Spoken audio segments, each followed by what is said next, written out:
Students, आज की video में हम पढ़ेंगे समाज और एक समाज में क्या अंतर है। इससे पहले की वीडियो में हम समाज के अर्थ, उसकी डेफिनेशंस और उसके विशेषताओं को पढ़ चुके हैं। अब हम समाज और एक समाज में अंतर का अध्ययन करेंगे। समाजशास्त्र में समाज और एक समाज का प्रयोग अलग अलग अर्थों में किया गया है। अन्य सामाजिक विज्ञानों में समाज का अर्थ व्यक्तियों के समूह के लिए, जबकि समाजशास्त्र में सामाजिक संबंधों की जटिल व्यवस्था या सामाजिक संबंधों के जाल के लिए किया जाता है। जहाँ अन्य सामाजिक विज्ञान व्यक्तियों के समूह को समाज मानते हैं, वहाँ समाजशास्त्र व्यक्तियों के समूह को समाज नहीं मानकर एक समाज, ए सोसाइटी मानता है। एक समाज का अर्थ ऐसे व्यक्तियों के समूह से है जो सामान्य जीवन में भागीदार हों, जैसे कि भारतीय समाज, ईसाई समाज, मुस्लिम समाज, पाश्चात्य समाज आदि। कहीं कहीं एक समाज शब्द का प्रयोग समिति के लिए भी किया गया है, जैसे अग्रवाल समाज, प्रार्थना समाज, ब्रह्म समाज, आर्य समाज आदि। एक समाज शब्द के समान जीवन विधि या संस्कृति का बोध भी होता है। जो लोग व्यक्तियों के एक समूह के रूप में एक समाज के अंतर्गत आते हैं, वह सामान्यतः एक निश्चित भौगोलिक क्षेत्र में निवास करते हैं और उनकी अपनी एक विशिष्ट संस्कृति होती है, जो अन्य एक समाज के अंतर्गत आने वाले लोगों की संस्कृति से अलग होती है। एक समाज के सदस्यों में समानता और सजातीयता की चेतना पाई जाती है। कुछ लोगों ने एक समाज को समुदाय का ही परिवर्तित रूप माना है। एक समाज का अर्थ इससे स्पष्ट होता है, जैसे कि र्यूटर ने परिभाषा दी है कि एक समाज समाज से बिल्कुल अलग एक संगठन है जिसकी सहायता से लोग अपना सामान्य जीवन व्यतीत करते हैं। मेंजर ने कहा है कि एक समाज मनुष्यों का एक ऐसा समूह समझा जा सकता है जिसके सदस्य सामान्य कार्यों या गतिविधियों में चेतन रूप में भाग लेते हैं।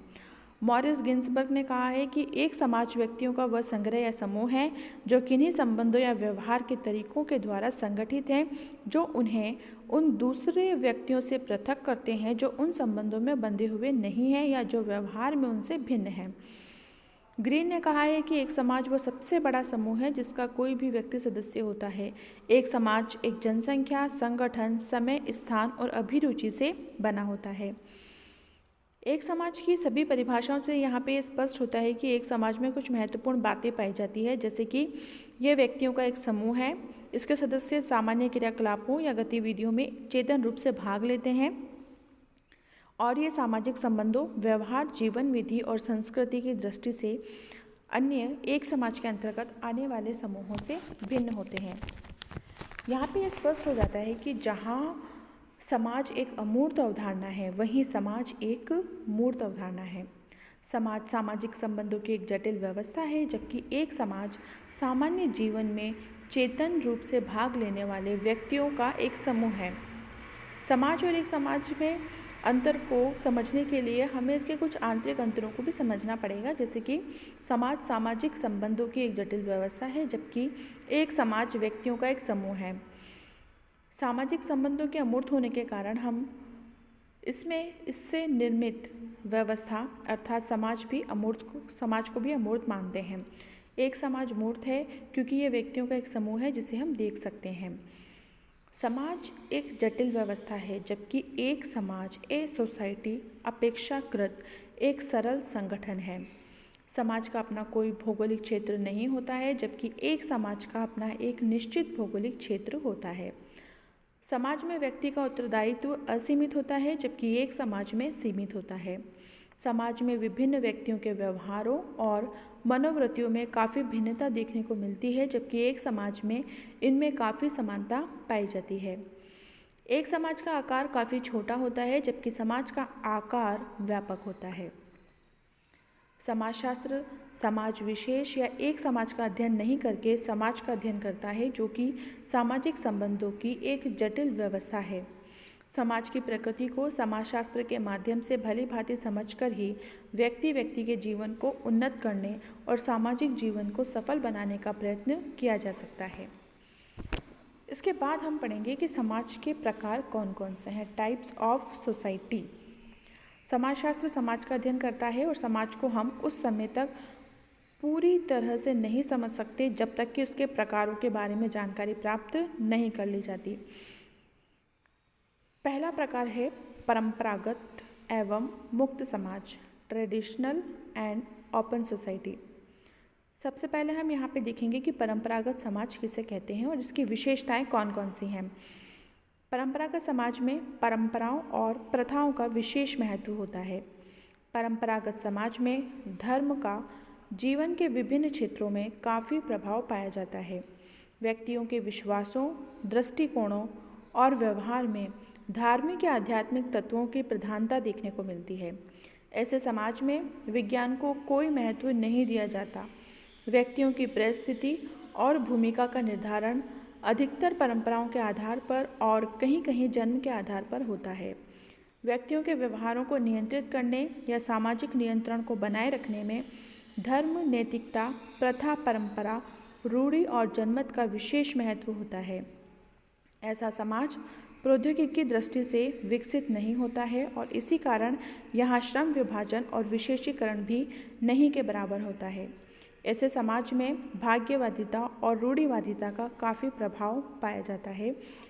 परिणाम स्वरूप ऐसे समाज में स्त्रियों की स्थिति निम्न होती है। परंपरागत समाज वह समाज है जिसकी सामाजिक व्यवस्था में धर्म, नैतिकता, प्रथा, परंपरा, जनमत, जन्म, भाग्यवादिता और रूढ़िवादिता का विशेष महत्व देखने को मिलता है और परिणाम स्वरूप जिसमें सामाजिक गतिशीलता और सामाजिक परिवर्तन की गति सापेक्ष रूप से काफ़ी धीमी होती है। दूसरा प्रकार मुक्त समाज। मुक्त समाज का तात्पर्य होता है खुला समाज, ओपन सोसाइटी। इस प्रकार के समाज में परंपरागत समाज से कुछ अलग प्रकार की विशेषताएं पाई जाती है, लेकिन इसका अर्थ ये नहीं है कि ऐसे समाज में धर्म, नैतिकता, प्रथा या परंपरा का महत्व बिल्कुल नहीं पाया जाता। इतना अवश्य है कि मुक्त समाज में परंपरागत समाज की तुलना में इन सबका महत्व काफ़ी कम होता है। मुक्त समाज रूढ़िवादी समाज नहीं होकर प्रगतिशील और सापेक्ष रूप से अधिक परिवर्तनशील समाज होता है। ऐसे समाज में सामाजिक स्थिरीकरण का आधार जन्म, प्रथा, परंपरा नहीं होकर व्यक्तिगत योग्यता और गुण होते हैं। यहाँ जाति व्यवस्था की बजाय वर्ग व्यवस्था का महत्व पाया जाता है।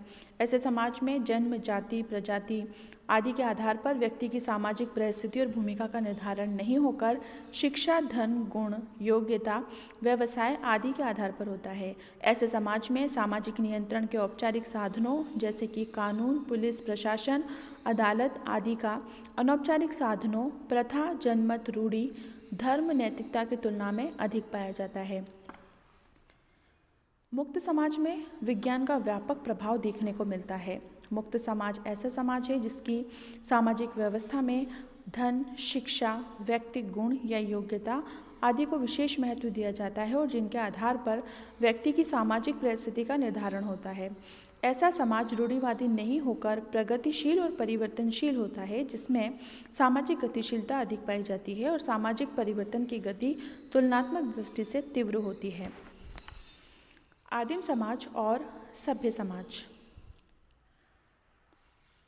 सभ्यता की दृष्टि से विचार करने पर मानव समाज को हम मुख्यतः दो प्रकार के समाजों में बांट सकते हैं और ये प्रकार हैं आदिम समाज और सभ्य समाज। आदिम समाज का अर्थ बताया है इवान प्रिचार्ड ने। उन्होंने कहा कि मानवशास्त्री आदिम समाज शब्द का प्रयोग उन समाजों के लिए करते हैं जो जनसंख्या, क्षेत्र और सामाजिक संपर्कों की परिधि की दृष्टि से छोटे होते हैं और जिनकी अधिक प्रगतिशील समाजों की तुलना में सरल प्रौद्योगिकी और सरल प्रकार की अर्थव्यवस्था होती है और जिनमें सामाजिक कार्यों का कम विशेषीकरण पाया जाता है। रॉबर्ट रेडफील्ड ने आदिम समाज की परिभाषा में कुछ अन्य विशेषताओं को जोड़ दिया, जैसे कि उन्होंने साहित्य को, व्यवस्थित कला, विज्ञान और अध्यात्म विद्या का अभाव। आदिम समाज में प्रमुखतः वे जनजातीय समाज आते हैं जो पहाड़ी, पठारी और घने जंगली प्रदेशों में निवास करते हैं और जो आधुनिक सभ्यता की दृष्टि से काफ़ी पिछड़े हुए हैं। ऐसे समाजों को सरल समाज, सिंपल सोसाइटी भी कहा जाता है। भारत में अनेक जनजातियाँ जैसे कि टोडा, कमार आदिम समाज के उदाहरण हैं। सभ्य समाज वे समाज हैं जो जनसंख्या, क्षेत्र और सामाजिक संपर्कों की परिधि की दृष्टि से काफ़ी बड़े होते हैं और जिनकी प्रौद्योगिकी और अर्थव्यवस्था काफ़ी विकसित प्रकार की होती है और जिनमें सामाजिक कार्यों का भी काफ़ी विशेषीकरण पाया जाता है। इनमें साहित्य, कला और विज्ञान का विशेष महत्व होता है। इनमें शिक्षा का व्यापक प्रसार और विकसित प्रकार का राजनीतिक संगठन देखने को मिलता है। दैत्तिक संबंधों और समूहों की सभ्य समाज में प्रधानता पाई जाती है। परिवार, नातेदारी, धर्म, परंपरा और रूढ़ि का ऐसे समाज में सापेक्ष दृष्टि से कम महत्व पाया जाता है और ऐसे समाज में सामाजिक विभेदीकरण अधिक मात्रा में देखने को मिलता है। ऐसे समाज को जटिल समाज, कॉम्प्लेक्स सोसाइटी भी कहा जाता है। वर्तमान भारत का समाज और पाश्चात्य समाज सभ्य समाज के ही उदाहरण माने जा सकते हैं। उसके बाद आता है सरल समाज तथा जटिल समाज, simple society and complex society. सरल और जटिल सापेक्ष शब्द हैं। एक समाज किसी अन्य समाज की तुलना में सरल समाज हो सकता है और वही समाज किसी तीसरे समाज की तुलना में जटिल हो सकता है, लेकिन इसके बावजूद भी इन दोनों प्रकार के समाजों में कुछ हमें मौलिक भेद भी देखने को मिलते हैं जिन्हें हम स्पष्ट समझ लिया जाना चाहिए। सरल समाज का अर्थ उस समाज से है जिसकी संरचना, स्ट्रक्चर और प्रकार्य फंक्शंस सरल हैं या सरलता लिए हुए हैं। ठीक इसके विपरीत जटिल समाज वह समाज है जिसकी संरचना और प्रकार्य जटिल हैं या जटिलता लिए हुए हैं। विभेदीकरण की मात्रा के आधार पर सरलता और जटिलता के अर्थ को समझा जा सकता है। विभेदीकरण का अर्थ यह है कि अनेकता या भिन्नता से है। जिस समाज की संरचना और प्रकार्य जितने कम विभेदीकृत हैं, विभिन्नताएं जितनी कम है, वह समाज उतना ही सरल होगा। इसके विपरीत जिस समाज की संरचना और प्रकार्य जितने अधिक विभेदीकृत हैं या जितनी अधिक विभिन्नताएं लिए हुए हैं, वह समाज उतना ही जटिल होगा। आदिम जनजातीय समाज सरल समाज के और आधुनिक सभ्य समाज जटिल समाज के उदाहरण हैं। इसके अलावा समाजों का वर्गीकरण कार्ल मार्क्स के द्वारा भी किया गया। आर्थिक व्यवस्था को एक निर्णायक संस्था मानकर कार्ल मार्क्स ने अपना प्रसिद्ध वर्गीकरण प्रस्तुत किया और कार्ल मार्क्स ने लिखा कि व्यापक रूप से हम एशियाई, प्राचीन, सामंतवादी और आधुनिक उत्पादन के तरीकों को समाज के आर्थिक निर्माण की प्रगति में कई अवस्थाएं या युग मान सकते हैं।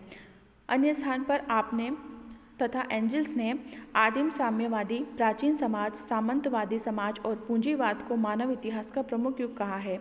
बॉटोमर ने बताया कि यदि हम इन दोनों योजनाओं को मिला दें तो हमें समाजों के पांच मुख्य प्रकार मिल सकते हैं: आदिम समाज, एशियाई समाज, प्राचीन समाज, सामंतवादी समाज और पूंजीवादी समाज।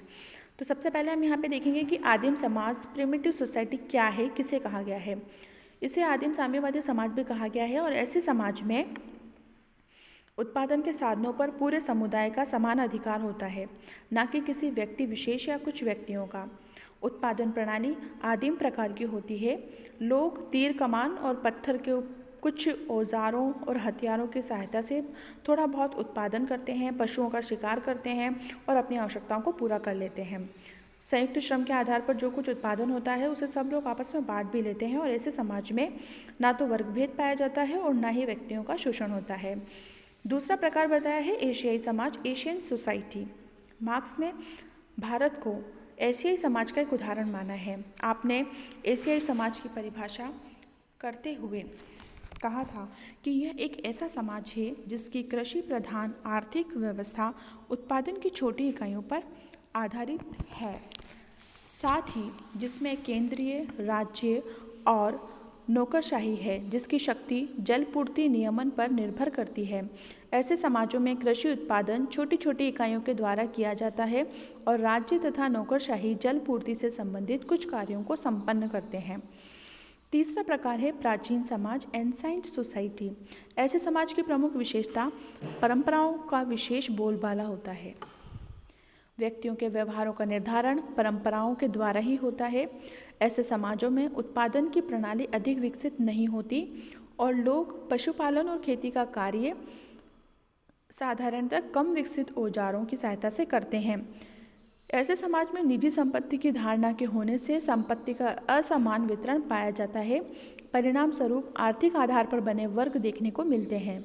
कहीं कहीं एक वर्ग के द्वारा दूसरे का शोषण और कभी कभी वर्ग संघर्ष भी देखने को मिलता है। सामंतवादी समाज 11वीं शताब्दी से 19वीं शताब्दी तक के यूरोपीय समाज और जापान सामंतवादी समाज के ही विभिन्न उप प्रकारों के अंतर्गत आते हैं। ऐसे समाजों में भूमि और उत्पादन के अन्य साधनों पर साधारण किसानों का अधिकार नहीं होकर कुछ सामंतों या जमींदारों का अधिकार होता है। ये लोग अर्धदास किसानों से खेती और उत्पादन का कार्य करते हैं।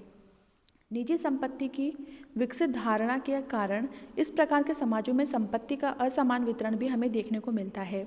ऐसे समाजों में सामंतों के द्वारा किसानों का शोषण किया जाता है और वर्ग भेद और वर्ग संघर्ष पाया जाता है। इनमें राजनीतिक शक्ति भी कुछ व्यक्तियों में सीमित होती है। नेक्स्ट होगा पूंजीवादी समाज। पूंजीवादी समाजों की स्थापना में मशीनों के आविष्कार और बड़े उद्योग धंधों का विशेष योग है। मशीनों की सहायता से बड़े पैमाने पर वस्तुओं का उत्पादन किया जाने लगा। उत्पादन के साधनों पर कुछ पूंजीपतियों का अधिकार हो गया। उत्पादन कार्य वेतनभोगी मजदूरों की सहायता से किया जाने लगा। पूंजीपतियों का मुनाफा बढ़ता गया और वे एक अधिक से अधिक धनी होते गए। दूसरी ओर श्रमिक अपने श्रम को बेचकर मुश्किल से इतना ही कमा पाते थे जिससे उनकी आवश्यकताओं की पूर्ति हो सके। श्रमिकों का पूंजीपतियों द्वारा शोषण बढ़ता गया। परिणाम स्वरूप वर्ग भेद और वर्ग संघर्ष बढ़ने लगे। पूंजीवादी समाजों में औद्योगिक क्षेत्रों में अशांति देखने को मिलती है। इन सभी 5 प्रकारों के अतिरिक्त कार्ल मार्क्स ने समाज का एक अन्य प्रकार भी बताया है, समाजवादी समाज। रूस और चीन इस प्रकार के समाज का उदाहरण प्रस्तुत करते हैं। कार्ल मार्क्स की मान्यता है कि पूंजीवादी अर्थव्यवस्था में समाजवादी समाज के बीच छिपे हुए हैं गरीब अमीर के भेद के बढ़ने और तीव्र वर्ग चेतना के जागृत होने पर वर्ग संघर्ष होगा, जिसमें पूंजीपति वर्ग को समाप्त कर वर्ग विहीन समाज क्लासलेस सोसाइटी की स्थापना की जाएगी। ऐसे समाज में निजी संपत्ति का कोई स्थान नहीं होगा। उत्पादन के साधनों पर व्यक्ति विशेष का अधिकार नहीं होकर सारे समाज का अधिकार होता है। ऐसे समाज में उत्पादन लाभ के लिए नहीं बल्कि उपभोग के लिए किया जाता है। सभी अपनी योग्यता के अनुसार कार्य करते हैं और आवश्यकता के अनुसार प्राप्त करते हैं। ऐसे समाज में धर्म, आध्यात्मिक शक्ति या परंपरा का भी कोई स्थान नहीं होता है।